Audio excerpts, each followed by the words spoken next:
Hey y'all. I know it's been a while since I made a video, but I want to come to you and talk to you all about something. Um, I want to speak about the virtual pickle jar or the virtual hot sausage jar. I remember back when people would collect for fundraisers and events, pageants, fundraisers, and they would go into local businesses and they would take the big jars that the pickles came in, or the hot sausages, or even the big candy jars. And they would put their cause and a picture on there, and they would leave it on the counter so that people could donate to their cause. And they did this for a number of things, like I said. And they also did it for funerals. You would see families collecting to pay funeral expenses. So now that does still exist, but there is a thing called GoFundMe. And GoFundMe has become the virtual hot sausage jar, the virtual collection jar. And I'm not pointing a finger at anyone. I'm not here to down talk anyone. People do what they have to do. I can understand for a pageant or, just a fundraiser or an event. But when you have to bury someone and you have to collect money via GoFundMe, it speaks to who we are as far as being responsible. One thing we know, we may not all participate in pageants and dance contests, etc., but we all have to have a funeral. We all have to go down that road. We all have to die. And as long as you have to go through death, you are going to leave expenses. I said that to say this. It hurts me when I see a family collecting money to bury their loved ones. Now, we don't plan on dying. We don't know when we're leaving here. We don't know how we're leaving here. But we do know that we are leaving here. If possible, if you can just come up with $20 a month to invest in a life insurance policy on your loved one, especially when you know it's most likely going to be your responsibility to bury them.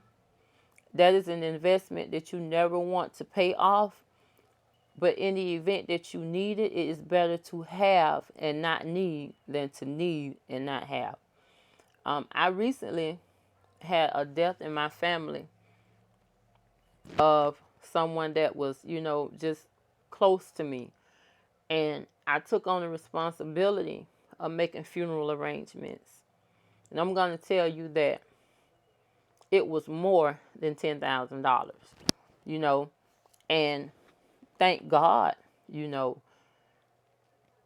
their parents and grandparents had planned ahead and there was life insurance, even though, we dreaded even being in the position to have to use it. It was there and it was more than enough for the burial. But it says something, please, people, please. If you don't have the money all the time, it is tax season. I can't tell you what to do with your taxes. I can't tell you how to spend your money.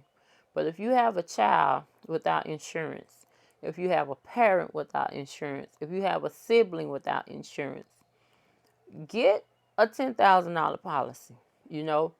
And if it's $15 a month or $20 a month and you don't think you're going to be able to pay it, pay the premium for an entire year. That way, when next year rolls around and you get some more money or whatever, you can pay some more on the premium. But that is a journey that we all have to take.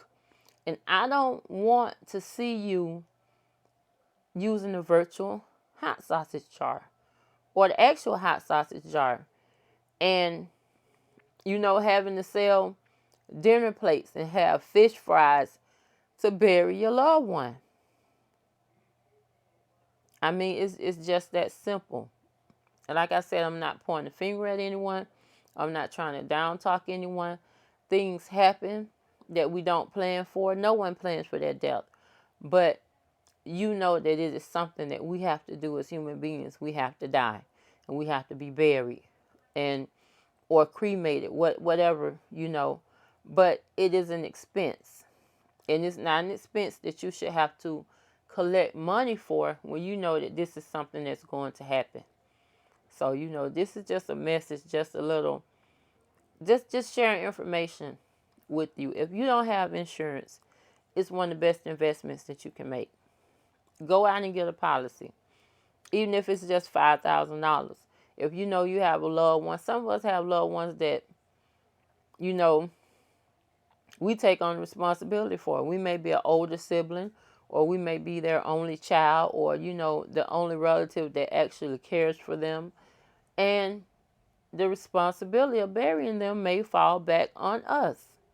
And it's better to look out for yourself, You don't have to get rich from it, but just have enough so that you can put your loved one away in a decent fashion without having to collect money or having to ask someone or go through these changes to take care of your responsibility. And there's nothing worse than grieving, going through a loss and a hurt, and having to worry and wonder how you're going to hold a funeral for someone. I mean, that's additional stress. You already going through grief and mourning, and now you have the additional burden of having to bury someone, and life is still going on. You still have your ordinary everyday bills to pay. You still have to live afterwards. So it's just a burden that you don't have to deal with once you begin to plan for these things. So if you don't have insurance, if you can't get insurance, even look into prepaid funeral plans, where you can go straight to a director or even a cemetery and prepay for services, because it's something that we're all going to need. Hopefully, it's later rather than sooner, but we're all going to need it, and it's best that we plan for it. So, I just want to come and say those words. And if you've lost someone and you've been through this, plan, prepare, because there was nothing like not having to worry about taking care of my loved one's expenses. His parents planned very well for, the just in case. And we wish that we wouldn't have had to go down that road so soon, but hey, it happened. We can't go back and undo it. And there's at least that bit of stress that we didn't have to worry about. So, I love y'all. I'm just sharing. Peace.